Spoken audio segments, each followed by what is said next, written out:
I'll be on the call of that one with Bill Bromberg, and you and Mr. B will have the honor of announcing the game between East Side and Essex Catholic. A very interesting matchup. There are a lot of doubters about the Eagles. They have been number one in our poll,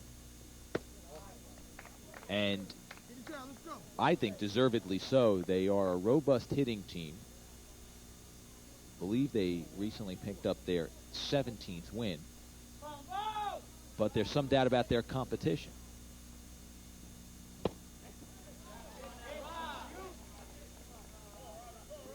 Essex plays in the Northern Hills Conference. They will be going up against Sandy Lopez on Saturday. And Lopez will be tested because that is a heavy hitting team. Grounded towards second. Carini to Cavallo, and there are two down. Carini had to handle that in-between hop. A little short hop up to the midsection. Handled it flawlessly.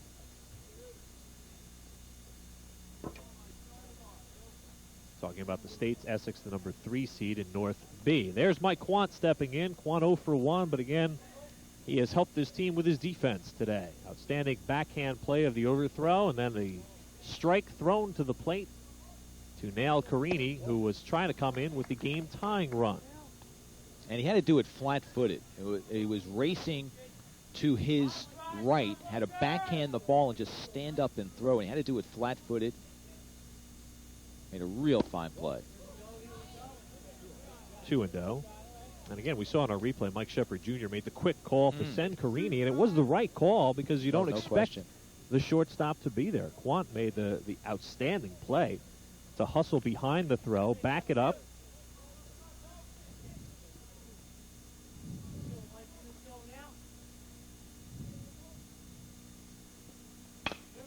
Grounded towards first. It is a foul ball. Foul ball behind the bag.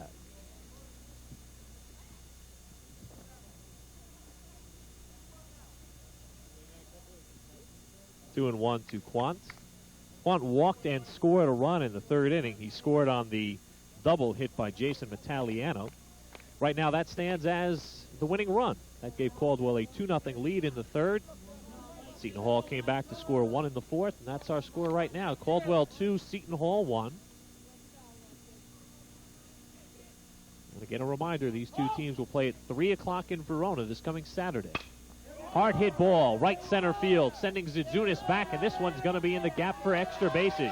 Quant is on the move. He'll have a double. He'll head for third with at least a triple. The throw comes in, bobbled in the outfield. Stevens chases it down, and they will hold Mike Quant with a stand-up triple. Second deep ball hit to right center field. The other was hit by Mark Hapward, and the second triple of the day for the Chiefs.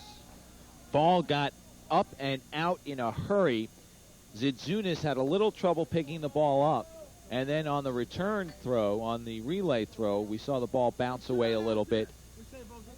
But with the 3, 4, and 5 hitters upcoming, hold Quant at third. And let's see what they can do.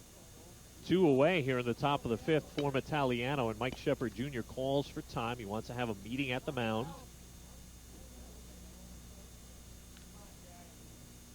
And he's going to take him out. He's pulled out his flashcards, and he decides that it is time to make the move. He sends Volker back out to right field. Zidzunis will go to left, and Fornaro is probably out of the game at this point.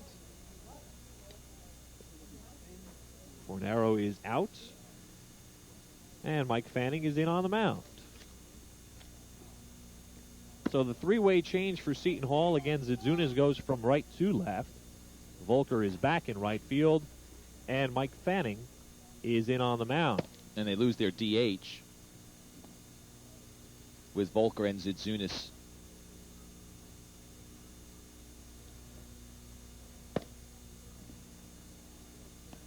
Fanning 6-1 with a 3.48 ERA.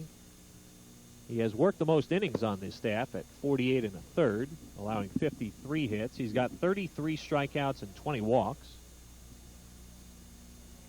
So the right-hander who we anticipated seeing in this game is now in maybe a little earlier than Mike Shepard Jr. had hoped. He comes in the top of the fifth with 2 away.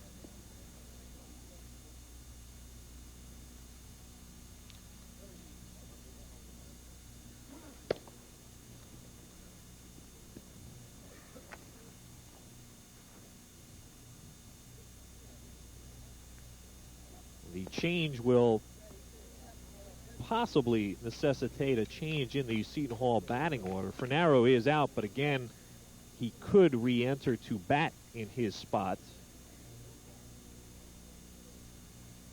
That would, however, eliminate Fanning from the game.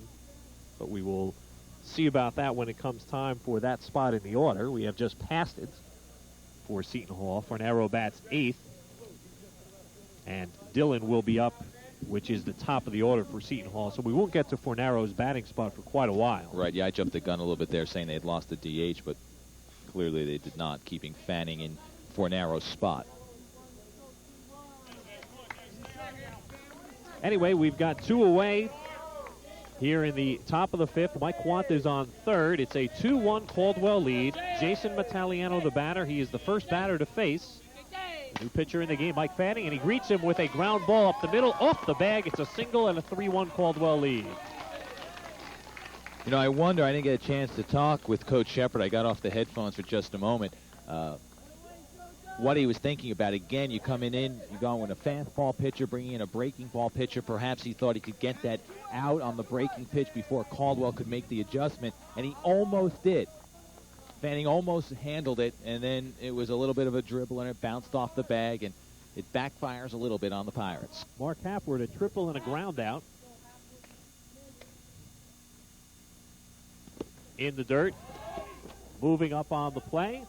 Wild pitch allows Mataliano to take second. Kuzin stopped it on the bounce, but then off his chest protector, it rolled away up the third base line. And Mataliano took advantage to move up the 90 feet. All this action with 2 away in the top of the fifth after Masella flied out and Masella grounded out. Mike and then Rob.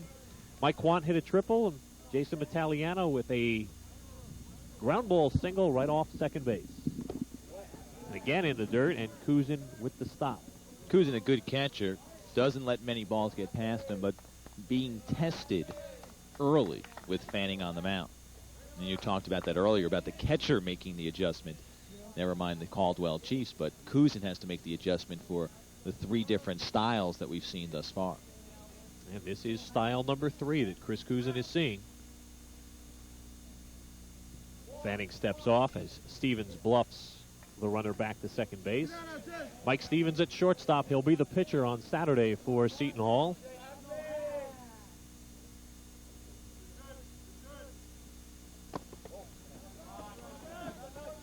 Throw down to second base, and they pick them off. As Mataliano strayed too far on the ball in the dirt, Kuzin picked it up, gunned it to Stevens for the out at second base. In the inning, however, Caldwell does score to take the 3-1 lead.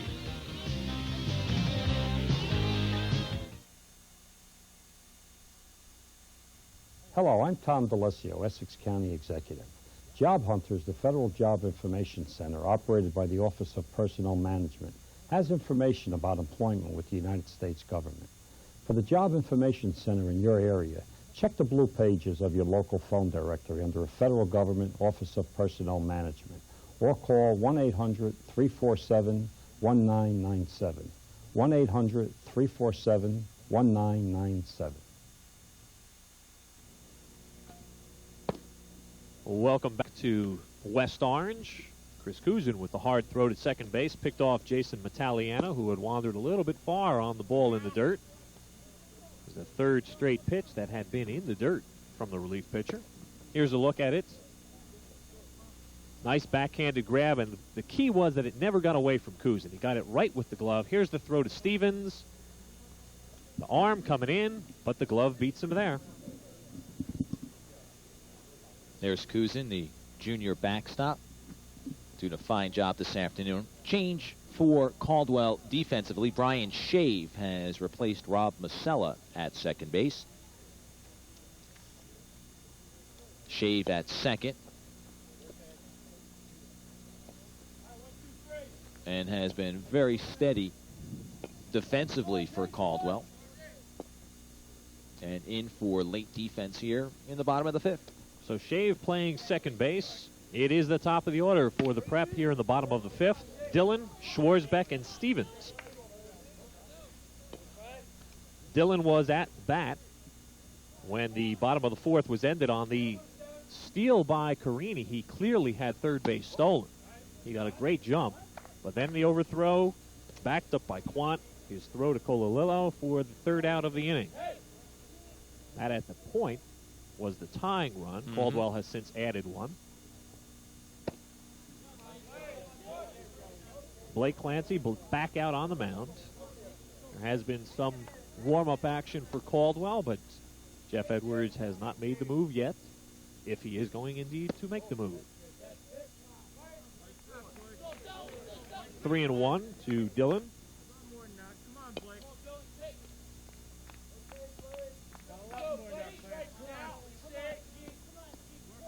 Shadows cover most of the outfield now, at least in left and in center. Infield still in the sun.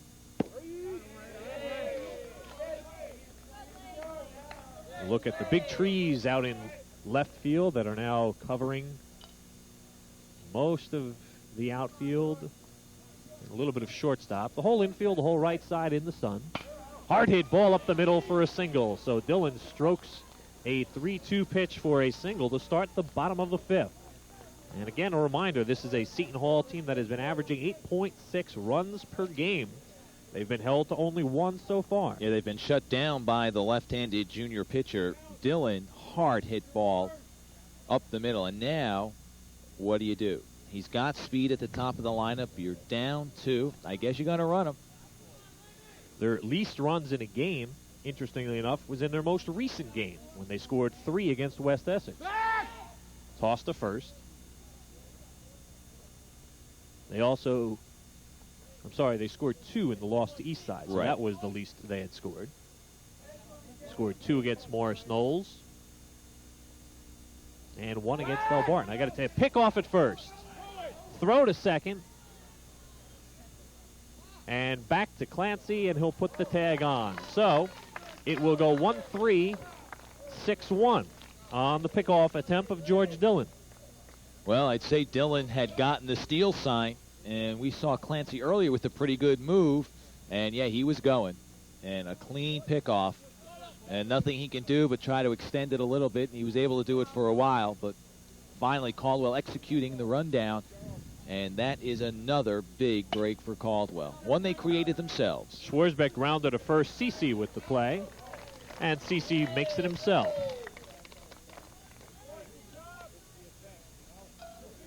And the reason he had to, number one, it was easy enough for him to, but just coming off the mound, Clancy made the quick move to cover first, but on his first step he lost his footing. But CC had more than enough time to cover. There are 2 down in the bottom of the fifth for Mike Stevens. Stevens has flied to center and flied to left. Ground ball, nice play at third by Hapward. Across the diamond in time, and the Caldwell defense starting to shine here in the late innings. A interesting 1-2-3 inning that also included a Seton Hall hit, but no runs and no one left on. We'll head to the 6th. Caldwell leads by 2.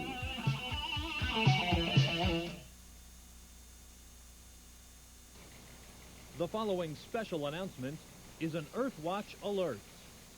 At the United Nations Earth Summit, world leaders will discuss ways to protect our forests and the livelihood of all people who depend on them for survival.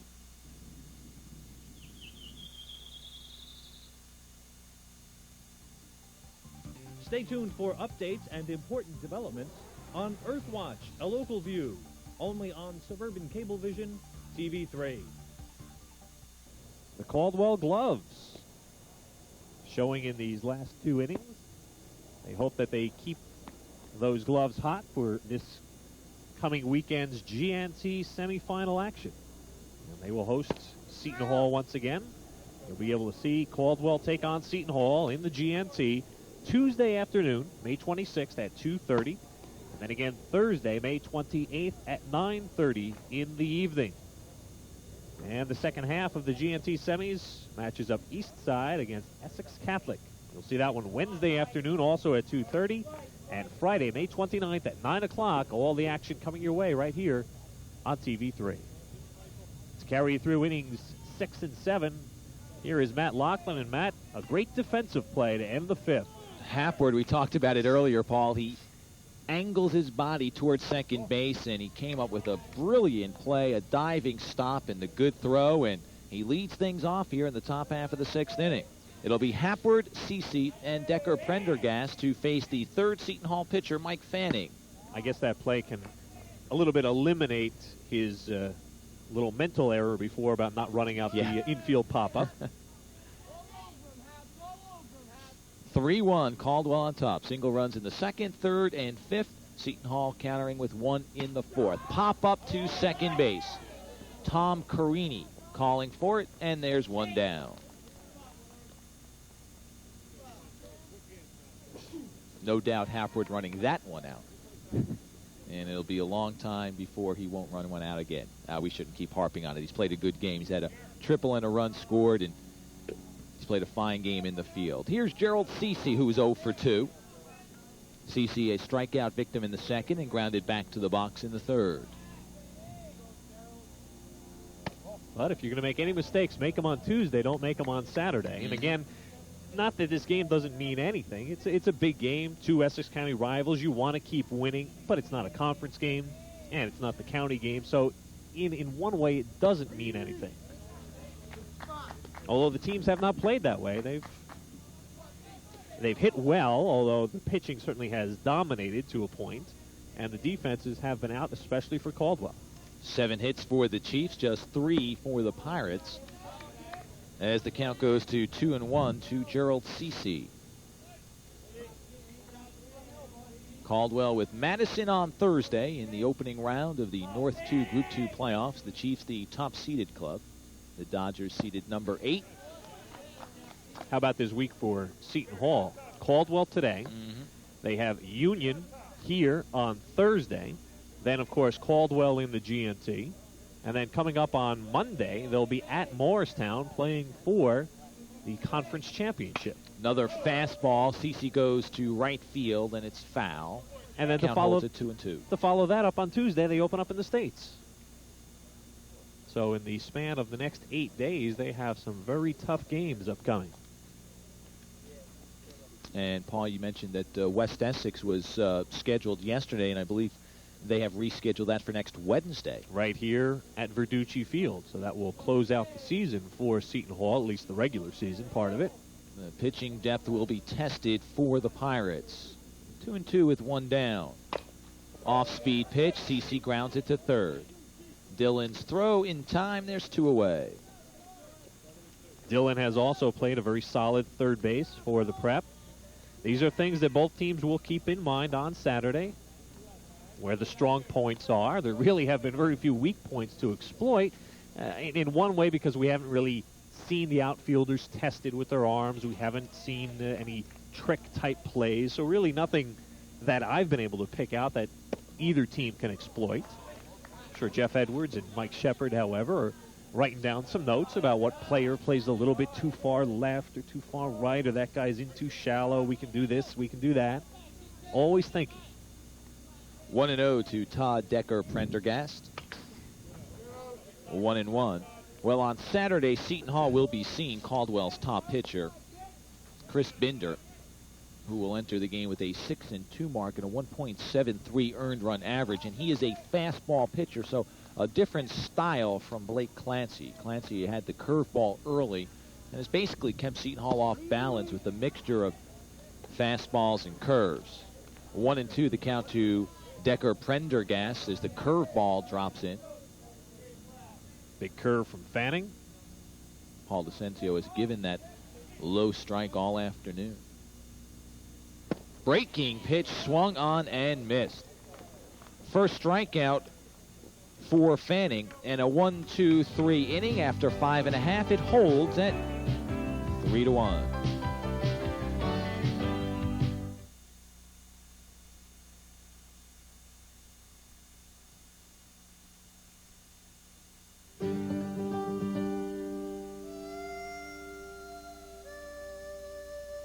After my dad made it clear that biology was more important than baseball, I made my decision.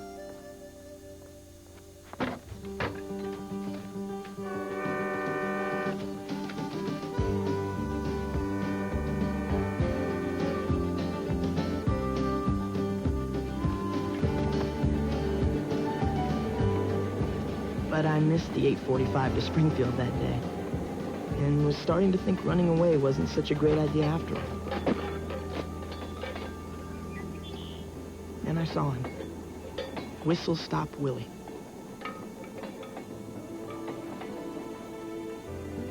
Rumor had it he was born in a boxcar and spent most of his life crossing the country on trains. So I asked him if he were my age again and could go any place, where he'd most like to go. To school.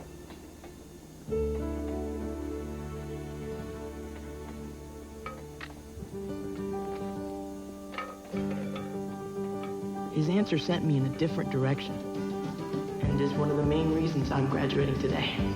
Thank you. Learning. It's the smart thing to do. A message from the Church of Jesus Christ of Latter-day Saints. Matt Laughlin and Paul Spahala back at Verducci Field, the home of the Seton Hall Pirates, but the Pirates are down 3-1 as we go to the bottom half of the sixth inning. Chris Cavallo, Chris Cousin, and Tom Carini scheduled to face lefty Blake Clancy, who has pitched a gem of a game. He's given up 1 run and 3 hits. He has struck out 5, and he has walked 4.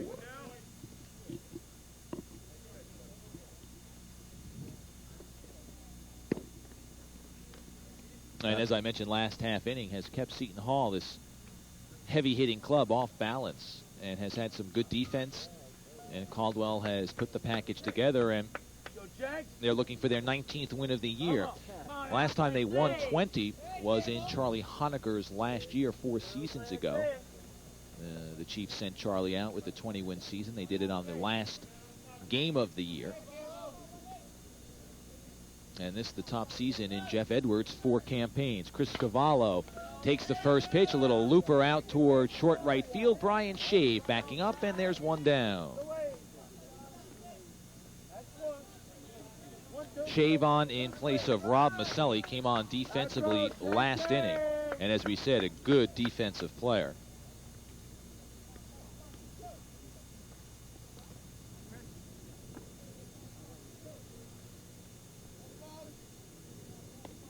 So 1 down, and here's Chris Cousin. Cousin with a double to left his last time up in the 4th inning and scored the lone Pirate run.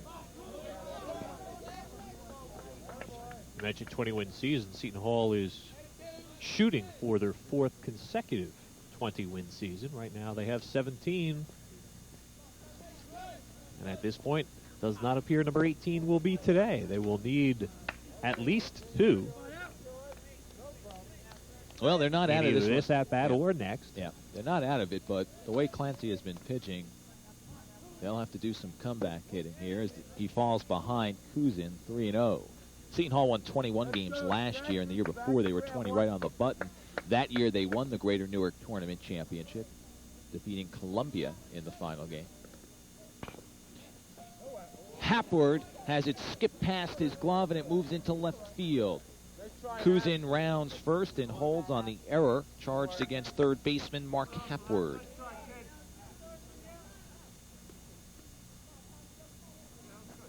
Take a look at it on the replay. Hard hit ball by Cousin. But Hapward just doesn't get over in time. The ball takes the hop by him. Paul, he had that angle as we've talked about it, and you get a good look at it, but you don't get your body in front of it. So a 1-out runner on, and Tom Carini steps to the plate. Carini with a bunt base hit in the 4th. Ground out to short in the 2nd. He's 1 for 2. Time now taken. Bottom of the 6th, 2-run Seton Hall deficit. They trail Caldwell 3-1. Congratulations in order to the Seton Hall lacrosse team, the Prep A champions, defeating Princeton Day School. Prep B, excuse me. Yeah, they won yesterday. Lawrenceville beat Pingree in the Prep A championship. Got a nice program going here. They've only had the lacrosse sticks out a few years at Seton Hall. There are some 50-odd schools playing lacrosse right now in New Jersey. And who will win the state championship, the NJSIA state championship, is anybody's guess. It has been a wild year. No one wants to hold the top spot in the Star Ledger poll.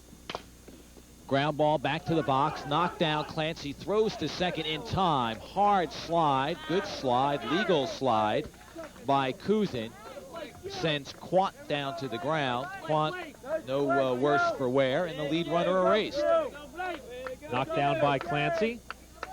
Now he's going to make the call to go to second with Quant's help. There's the throw. Quant on the bag. And a good hard slide right for the bag. No question about it. But Quant comes up and makes another fine defensive play. And that's a play, Paul, you got to make. If you don't make it, my goodness. First and second, tying runs on. The runner goes. The pitch inside. Here's the throw and a stolen base for Carini. So Carini, who had stolen second and stolen third in the fourth inning before being thrown out at the plate, gets a good chance to move on this breaking ball inside. Tough one for Cololillo to handle. And Carini is in with his third steal of the day. Gives him 14 on the season. He's in scoring position, but 2 down. Zydzunas ahead 1-0. And he takes a fastball for a call strike. It's 1-1. Of course, we would be remiss not to thank Jeff Goldberg for the Seton Hall stats, which he provides to us, regardless of the sport.